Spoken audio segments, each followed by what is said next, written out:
data, kreatif dan normalisasi dari kelompok 3. Sebelumnya, saya dan rekan saya memperkenalkan diri terlebih dahulu.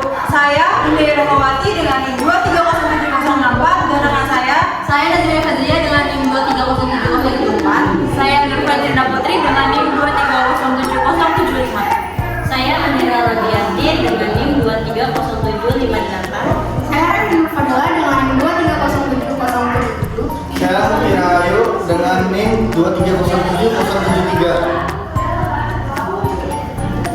Selanjutnya, materi yang akan dibahas pada saya.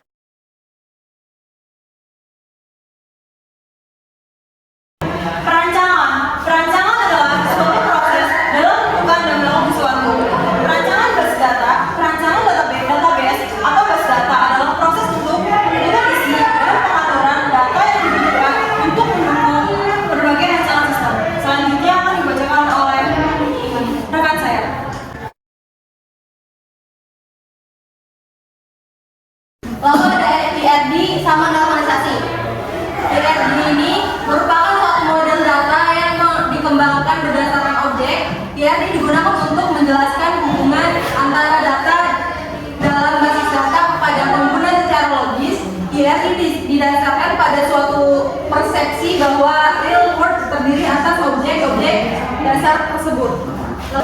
Lalu ada normalisasi. Normalisasi adalah proses yang berkaitan dengan model data relasional untuk mengorganisasikan data dengan ketergantungan dan keterkaitan yang tinggi atau erat. Hasil dari proses normalisasi adalah himpunan data atau database dalam bentuk norma.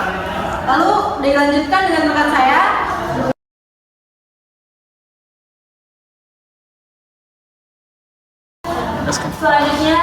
Selanjutnya saya akan menjelaskan beberapa komponen yang terdapat pada IAD. Yang pertama itu ada entity yang berbentuk persegi panjang, yang kedua itu ada atribut yang berbentuk oval, yang ketiga ada relationship yang berbentuk kupat atau layang-layang. Selanjutnya ada kunci relasi atau kunci utama sebagai primary key atau memiliki simbol garis lurus bawah. Selanjutnya ada foreign key atau FK sebagai kunci tamu, sebagai simbolnya itu 2 garis lurus di bawah. Dan yang terakhir itu ada kardinalitas pemetaan, yaitu ada one to one, ada one to many, ada many to one, serta ada many to many. Selanjutnya akan dijelaskan oleh rekan saya.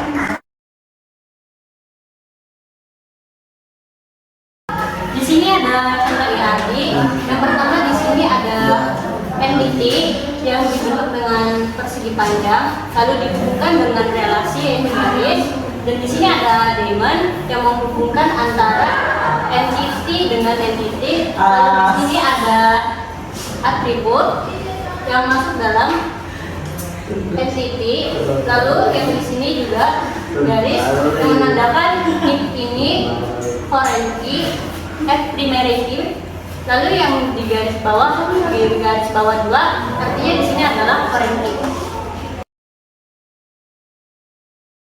Syarat tabel normalisasi. Yang pertama, jika ada dekomposisi atau penguraian tabel, maka dekomposisinya dijamin aman atau lossless join decomposition. Yang kedua, terpeliharanya ketergantungan fungsional pada saat perubahan data. Yang ketiga, tidak melanggar Boyce kode normal form atau bisa disingkat BCNF. Jika tidak bisa minimal tidak melanggar bentuk normalisasi ketiga. Selanjutnya akan dijelaskan oleh rekan. Tahapan pembuatan normalisasi ala bentuk tabel tidak normal atau tabel universal. Ini ada contoh dari data penjualan. Di tabel tidak normal itu kita mengidentifikasi item yang ada di tabel penjualan sehingga menjadi tabel seperti ini.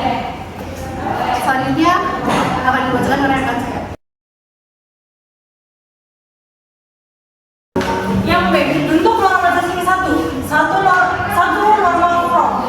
1. Atribut harus nilai tunggal atau atomis tidak berganda multivalues atribut. Yang kedua, tambahan atribut yang diperlukan terutama calon primary. Terus yang ketiga, hapus atribut yang tidak diperlukan atau yang berpotensi menyebabkan redundansi atau pengulangan data. Ini hasil dari bentuk proklamasi ke-1. Selanjutnya akan dijelaskan oleh rekan saya.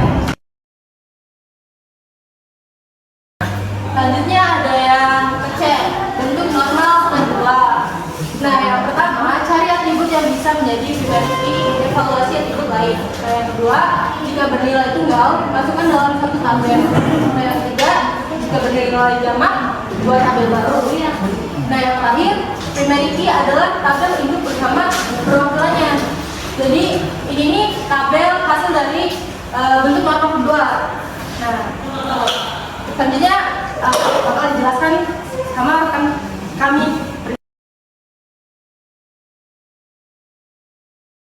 Hasil bentuk dari normalisasi. Di tabel pertama ada pelanggan. Kode pelanggan sebagai primerity. Selanjutnya ada nama pelanggan, nama kontak, telepon. Selanjutnya ada kasir, tabel kasir. Kode kasir sebagai primerity dan nama kasir. Tabel penjualan terdapat nomor nota sebagai primerity, kode pelanggan sebagai foreign key, kode kasir sebagai foreign key, DP, jatuh tempo, dan tanggal. Tabel detail nota, nomor nota sebagai foreign key, kode barang sebagai foreign key, jumlah, harga satuan. Barang sebagai kode barang, ada tabel kode barang sebagai primary key, ada nama barang juga. Garis ini itu disebut garis relasi. Kode pelanggan yang di tabel pelanggan sebagai primary key, di tabel penjualan sebagai foreign key. Kode kasir di tabel kasir sebagai primary key, di tabel penjualan sebagai foreign key. Di tabel barang, kode barang sebagai primary key, di tabel nota kode barang sebagai foreign key. Jadi dari kami, kurang lebihnya mohon maaf. Wassalamualaikum warahmatullahi wabarakatuh.